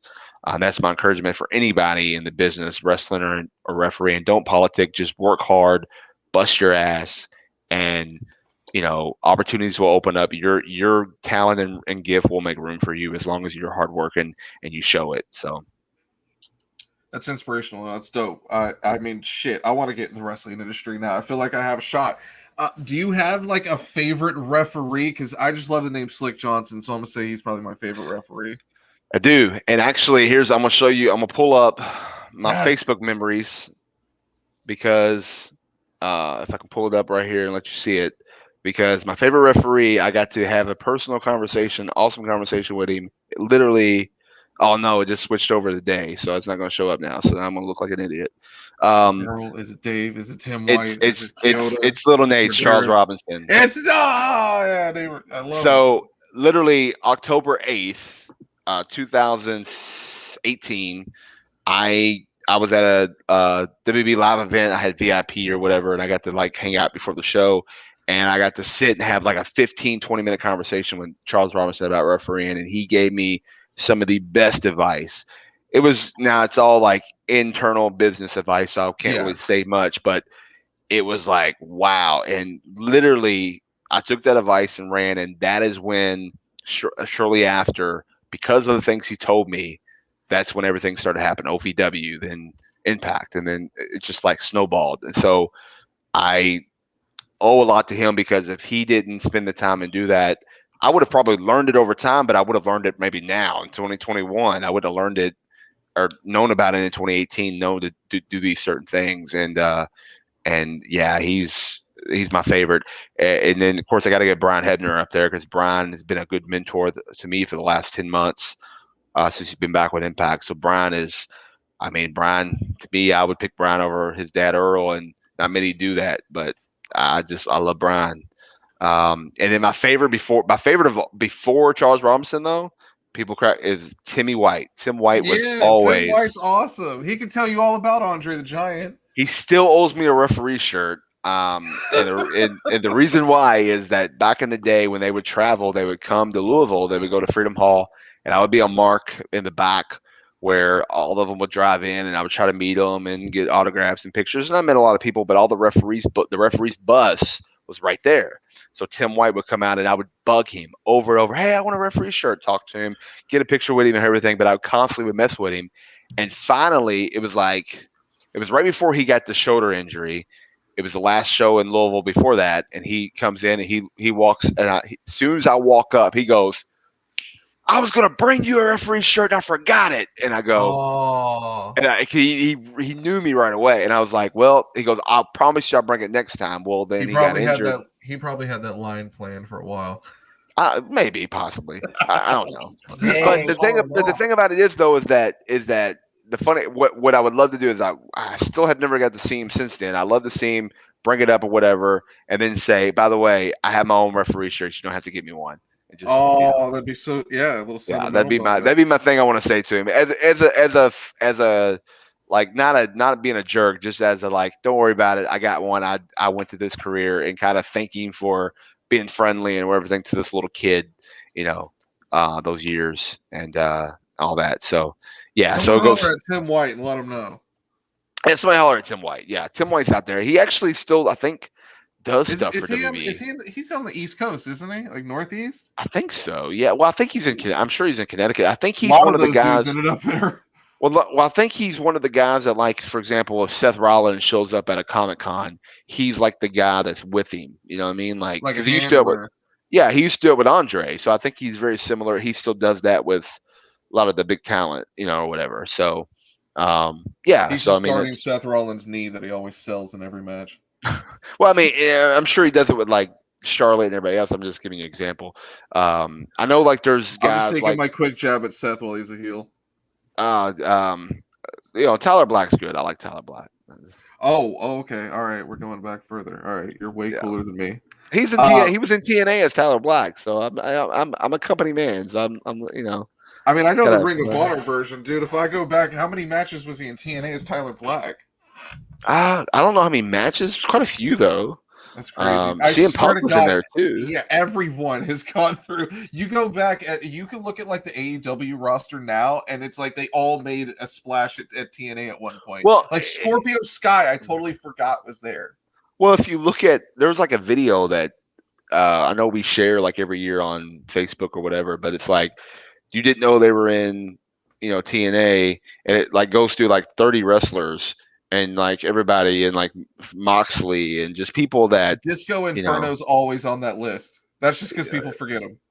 I don't know. I actually don't think he's even listed in that list. Now I think about it, good old Glenn, but yeah, it's cool when you see you're like, holy cow! Then you remember going, I do remember that match. That was so and so because you forget, you think they're a jobber or whatever, and then they go on, and then next thing you know, they go to another company and they're like this big star now. And they're I like look at at one Generation time, Me in a whole new light now. yeah, I mean, Generation Me is crazy to think. What were they? They wouldn't even. What was their It was names? Matt Buck, and I don't think it was Nick, but it was like their last name was Buck. Yeah, okay. Their last name was Buck. Okay, all right. Which is Now, fucking now last name is stupid. Jackson. Yeah, they're Yeah. shoot names. So, yeah. Okay. That's hell enough. The best Twitter bios, the best Twitter bios in all of wrestling too. Their Twitter bios are great. They change. They change it every week to fuck with you because they got a new BTE episode. Any chance you'll stream GTA the trilogy? Look, it's a cash grab. Of course, I'll buy it and drain more money into it. I'll probably stream that. I realized I can't really stream GTA in the way I play with my friends because of like the horrible, awful, inappropriate shit we say about other people in the session. So I'll probably stay clear of that. I did want to get some Bound for Glory predictions in, which absolutely. I don't know how fair or legal that is to do with wrestling. We can just ask the questions and I'll answer.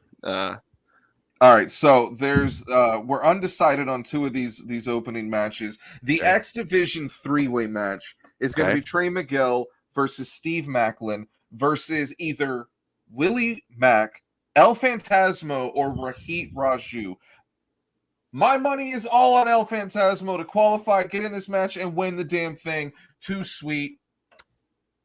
I said it. Okay, that's a double prediction. I would have to agree with it. I think I'm an El Phantasmo fan though, and I think that's why. Because he's got the loaded boot. You know something's in it. I don't trust him. That's why I love it. Well, here's the thing too: is that regardless of which one of those three are going to qualify, you're going to get a phenomenal match between the three that are in there. And you've got Trey, who he's got something to prove because about a year ago he was leaving, thinking he was going somewhere else. I was certain he was gone. I was so shocked. We he all stayed. were. It's We awesome. all were. He literally left and then comes back. And honestly, I'm biased. I'm glad he's back. I want the best for him, and I think the best. I think he was at the. I think Impact is the best. So he's got something to prove, and a title is something that would show that he's made the right decision. But then you got someone like Steve Macklin, who was in a system for 9 years and basically could not show who he really is, and now he's doing that. He's And been then, vicious since he walked in Impact's doors. I said, Mean, either one of the vicious, three, aggressive. Rohit's a former champion. Like either one of those three could Rohit's a easily. weasel.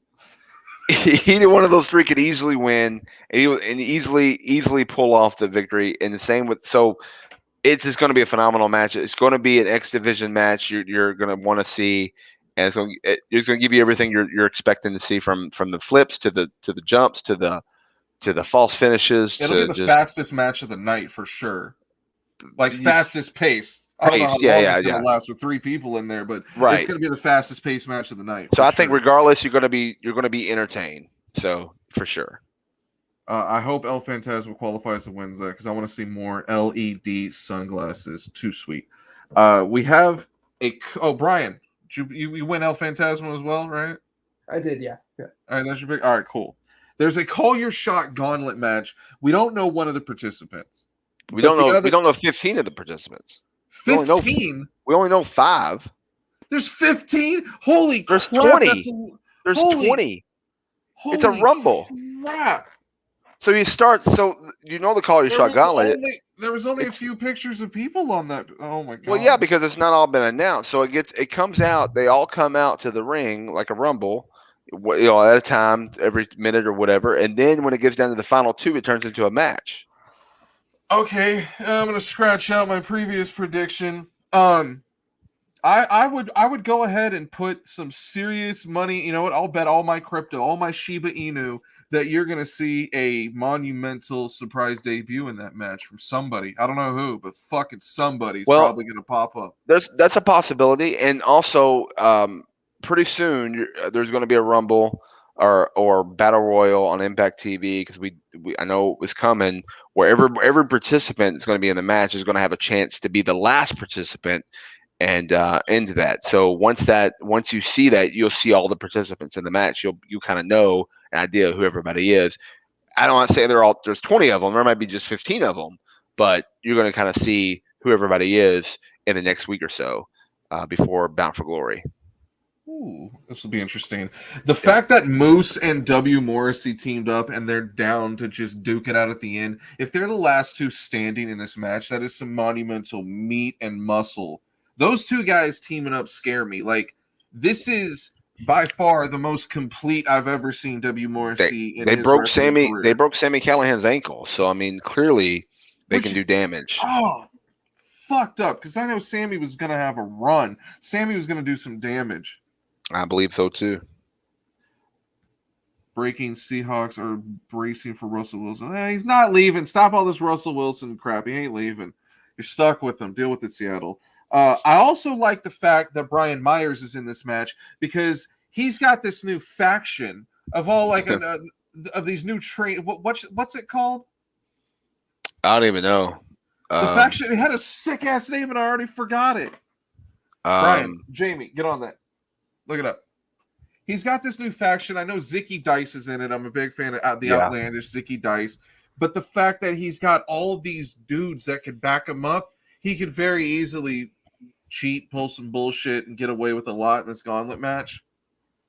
What is the name of those? It's look, those.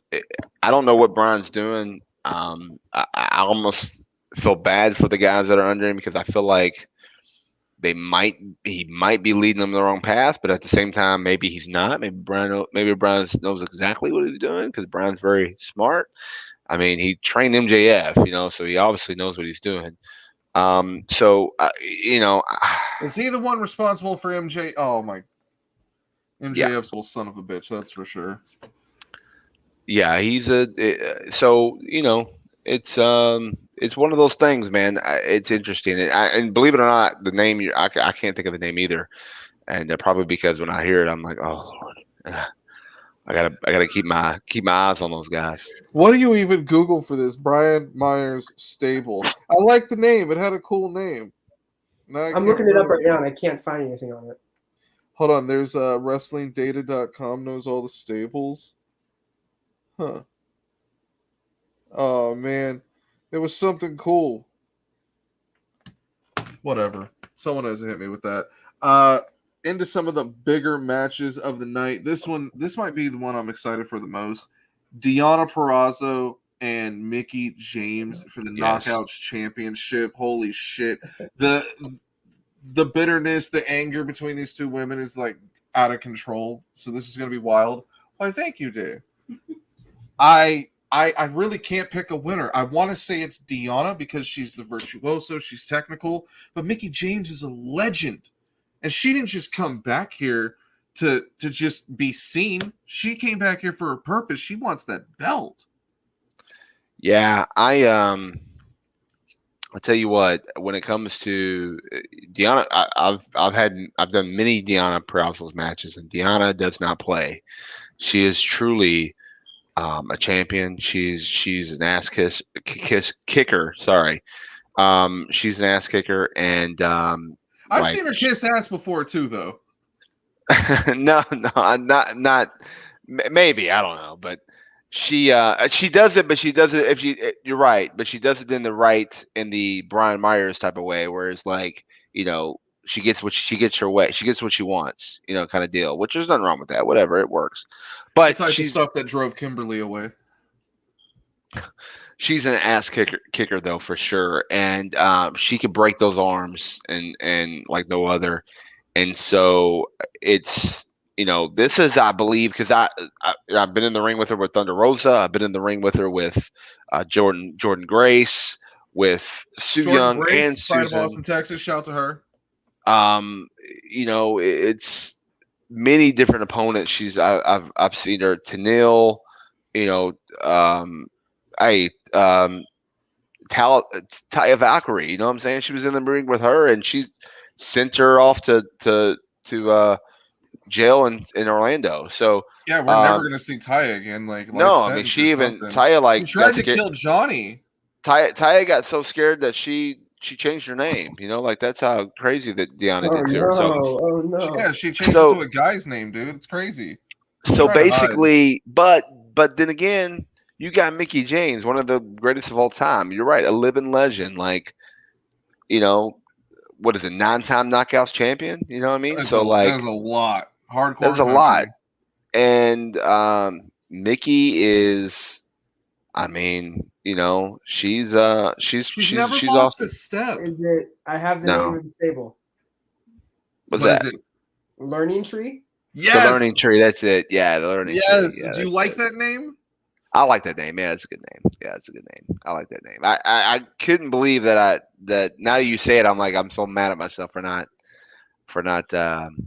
remembering it. But yeah, the The Learning problem Tree. is that there's something else on one of the other shows going on where they have a factory, and I kept thinking that name, and I'm like, oh, that's not it. No, No, yeah, I wanted to yeah, say like it's a hierarchy. It's what he's like. It's under the wing. He's like a turbine. No, it's the learning tree. That's what it is. Learning Tree. Yeah. Because he does those vignettes, the Learning Tree with Brian Myers, and they do that. Yeah. But no. So honestly, this match could go either way. It's like Deanna's held it at this point almost a year since her reign. She lost it at Bound for Glory last year to Sue Young, a surprise Sue Young, but got it back at Turning Point. Um, and has it in November. So it's almost been a year since she's held the title. She's been I on a just don't. tear. I can just see her retaining it, but I can also see Mickey taking it. So this is as you said, this is probably gonna be one of my favorite matches, and I would love to be able to officiate it. So we'll see if I get the honors. But yeah, it's Dude, that's awesome. You don't even know what you have in store for that night. don't know. I won't know what I have in store at night until literally before, like a couple hours before the show. So, all right, so there's no point in bribing you for an El Phantasma fast count. Got it. Main event, Brian. Oh, Brian, give me your pick. I keep forgetting that you exist. Because you died last week. Deanna. You're gonna go with Deanna? It's hard Yeah. not to pick her because she's just won everything. Yeah. Oh man. The main event is going to be Christian Cage, your Impact World Champion, versus the challenger, the walking weapon, Josh Alexander, who activated option C when holding that X Division Championship. I love that rule. One of the most often forgot about cool ass rules of wrestling. yeah. I'll go ahead and say it. I don't think there's been a lame time that someone's cashed in or done option C and it didn't work out to be interesting. It's always been fucking cool.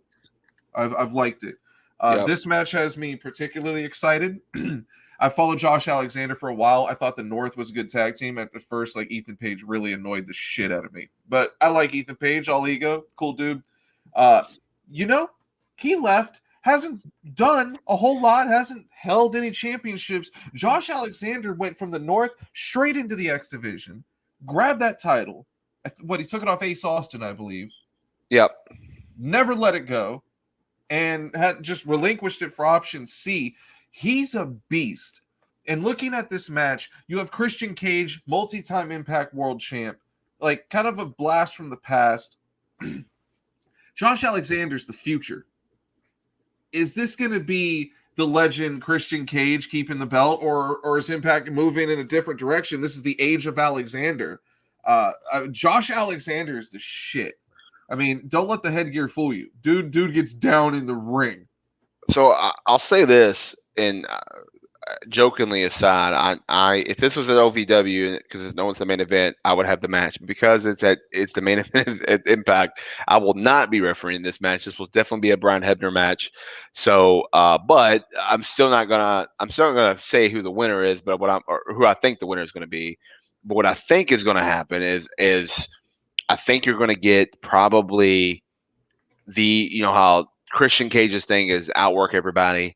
And then you got the walk-in weapon, who's a workhorse itself. I think you're going to get your wrestler match. Like if you're a fan of wrestling, this is going to be the match to watch. If you hate wrestling, this is going to be the match to watch. If you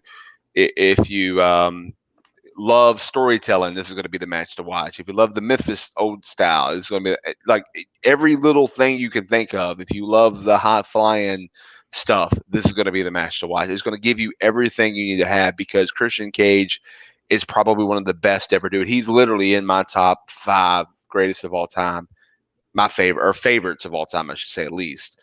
And then been in the ring many times with Josh Alexander. That dude can go. Literally, he has blown me up as a ref trying to keep up with the things he's done. So he's doing in the ring.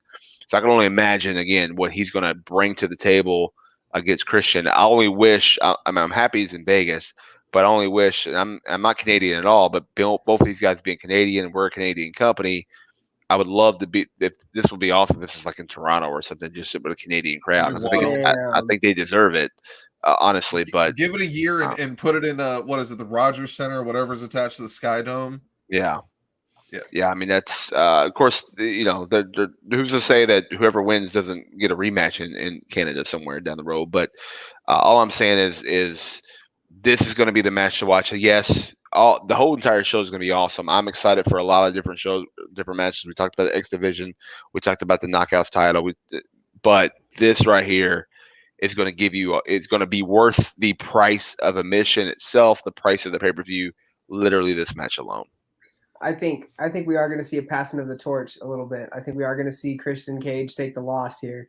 I'm a huge Christian fan too, and I'm glad that he came back and had that great match with Kenny Omega, right? One of the few to dethrone Omega with the reign that he's having right now and being considered the best in the world. And I think that this it may not be the longest reign from Josh Alexander, but I definitely think that this is the chance for Christian to pass it, right? That doesn't mean he's not going to get it again. But I think this is the chance where they're going to give it to Josh Alexander. But how old is Christian? I mean, is he going to get it again? How many title shots is he going to get? I mean, he could get another title shot, is what I'm saying. I wouldn't say this is his last draw. I'm sure Scott D'Amore doesn't just hand those things out, but I'm sure a guy like Christian could earn it. Remember back in that whole end of the Attitude Era, beginning of the Ruthless Aggression Era, we had an old Hulk Hogan come in there, and no one thought he was going to get the title, and he did. So, things happen. So old doesn't matter. No. I think that Christian's going to show a lot of people. Like I've heard people, I pay attention to Twitter. I've seen naysayers, people complain that Christian's even back in the first place. This match is going to be great for them because Josh Alexander is going to give him the workout of his life. Like he's either going to keep up or he's going to get put down real quick. I can't tell you who's going to win this match. I just know who I want to win the match. And I'm leaning in Josh Alexander's favor just because I followed the dude on Facebook. I've seen a little bit of his life story. He's overcome some adversity. He's worked fucking hard as shit to get where he is. Yeah. That guy is a real ass wrestler. I mean, in another time, another place, I would love to see him go one-on-one with a Kurt Angle, if not a prime Kurt Angle, a TNA Kurt Angle of those years. Like that would have been sweet to see, like the headgear versus the Angle and the singlet. I just think Josh Alexander's got a lot going for him. This is going to be. Oh wow, we just lost Daniel. I hope hope that's a power issue and he's not just sick of us. Or no, he timed it at an hour and a half and he just bailed on us. No, I think this match is going to be intense. You're back. I'm back. I don't know what happened. It just went away. Mitch McConnell cut off your power. It's all that shit I've been talking. Probably.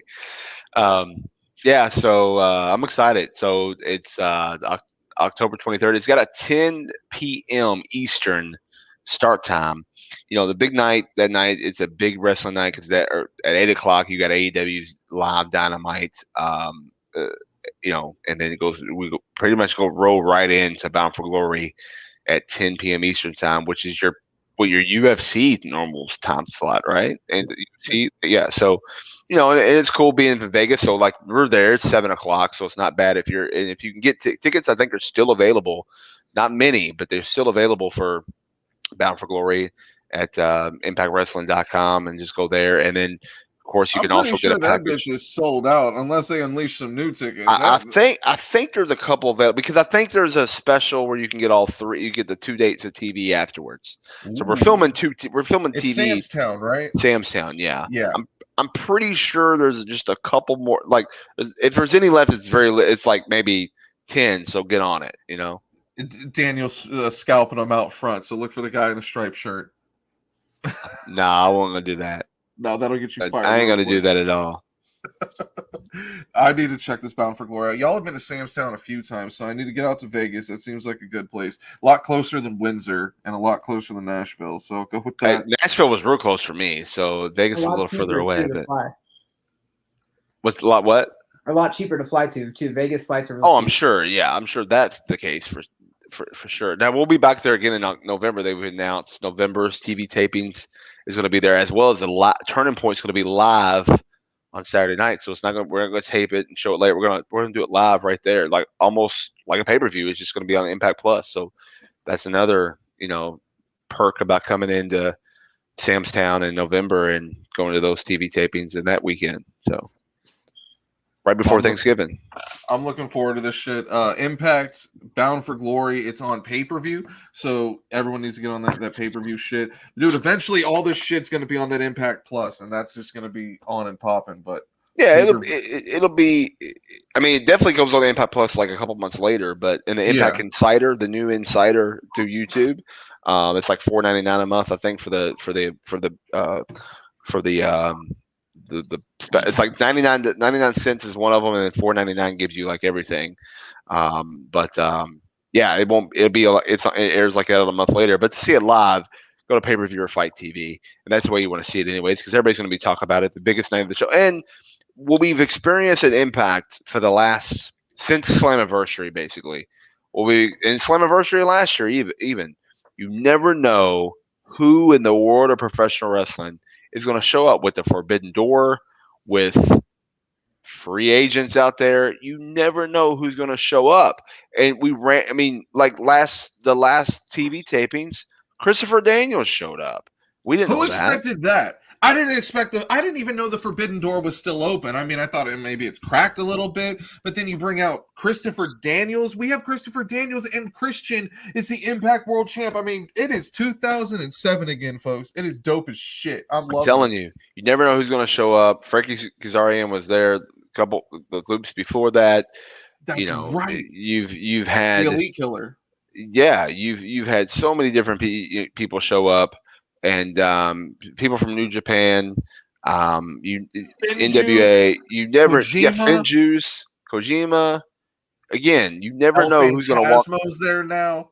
who's gonna walk in the door. So my suggestion is, don't miss it. Whether if you can't get it to Vegas, that's cool. Get it on pay per view. It's worth worth the price of admission, because I guarantee you, whether it's the Call Your Shot Gauntlet or whether it's just whatever, just hanging out, We pulling the only whole. talked about 4 matches, and those 4 matches are lit. Yeah. The only other match that I've seen announced, I believe we're going to have a tag team match, but we don't know, other than Those the Good Good Brothers Brothers. are up to something. We don't know who their opponents are, but we'll find out soon. So, I'm pretty sure Daniel dropped a big hint and gem on us. So rewind like 40 seconds and then order Impact on Bound for Glory on pay-per-view.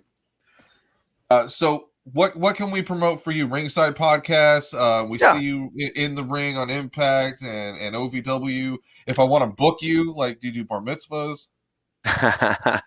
So Ringside Podcast, you can get us all on the podcast avenues: Google Play, Stitcher Radio, Apple Podcasts, iHeartRadio, or just go to ringsidepodcast.com. Or you can get us on social media: the Twitter, the Instagram, and the Facebook at Ringside Podcast. You can catch me on the Twitter and the Instagram at Daniel Spencer, which is right there. If you want to go easy. to the, it's spelled perfect. Yeah, if you want to go to the, if you want to see my page on Facebook, I think it's Real Daniel Spencer, which is my referee page. You'll see me. That's it. If you send me a friend request, I may not accept you. I don't accept everybody unless I kind of know you. So I send you to go to my page there. It's pretty much the same thing. It's just a little more, the other Facebook's a little more private. As far as bookings, you can, my DMs are open, so you can DM me that way through social media, or Daniel at danielspencer.net. Pretty simple. It's my name at my name.net. So that's for bookings. And we can talk, negotiate, and don't forget OVW as well. You can catch OVW on Fight TV live every Thursday night. Yes, I know it kind of competes with Impact, so I'm basically the Rick Rude of referees every Thursday night. But shit, I didn't think about that. So live on Fight TV at 7 p.m. It doesn't cost a dime on Fight TV though, because I've watched it. It's free. Awesome. Yeah. 7 p.m. Eastern time.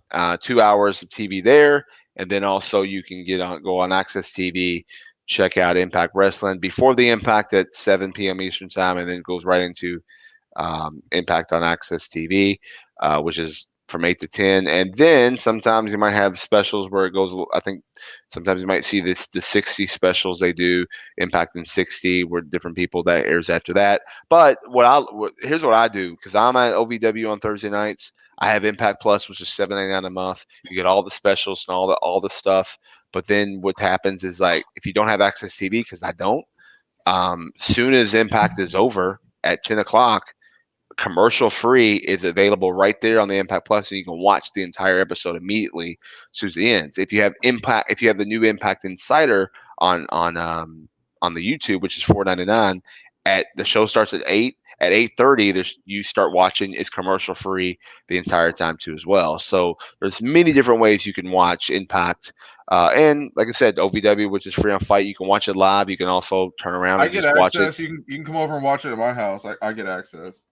Yeah, well, I mean, I'm usually in the ring when it's on, so I have to watch it after when it goes off, anyways. Yeah. That might be. Hopefully, maybe we'll for like 3 weeks there, it was amazing. And OVW was on Tuesday, Impact was on switched to Thursday, and it was great. I was like, oh, I could watch both of my shows, and then I knew we were moving to Thursday with two, and I was like, man, it stinks. But don't forget also this Saturday, Impact Plus, knockouts, knockdown.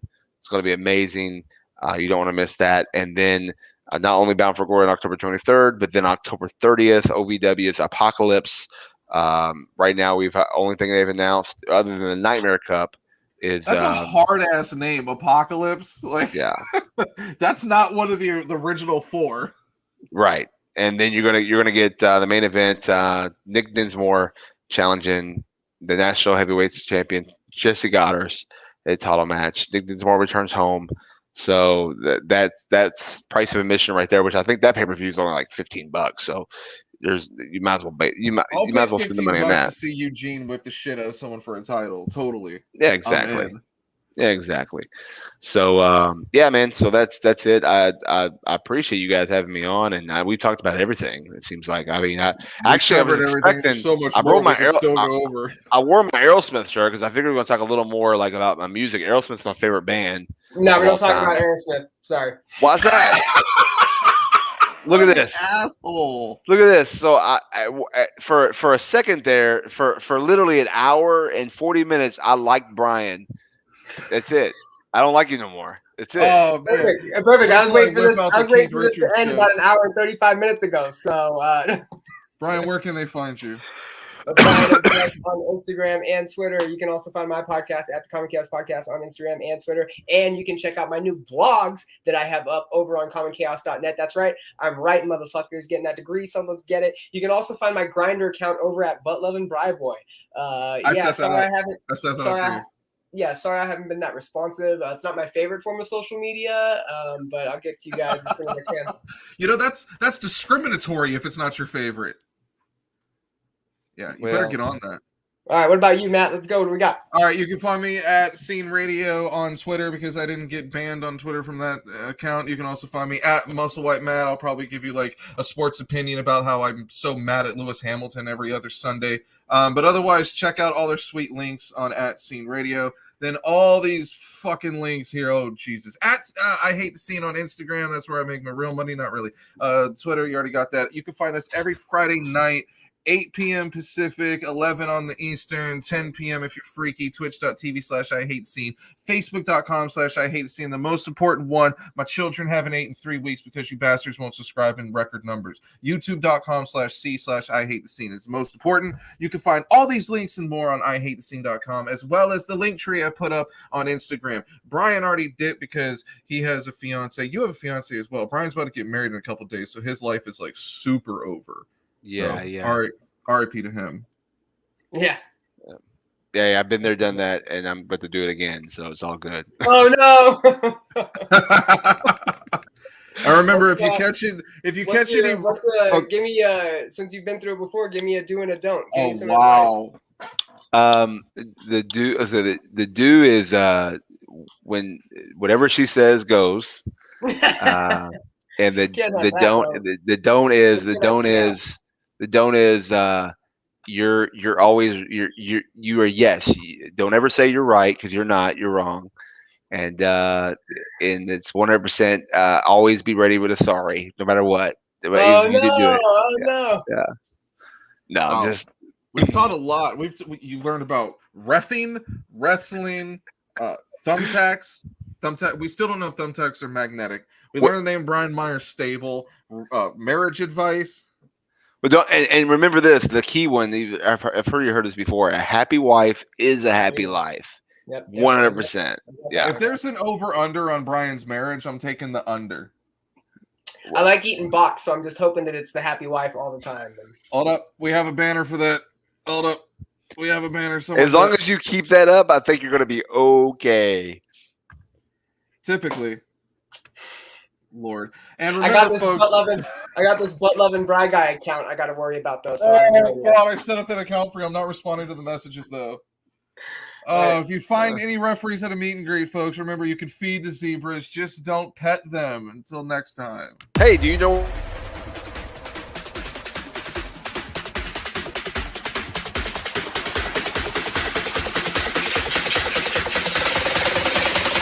I knew I was. He just cut you off. Well, okay. Well, my bad.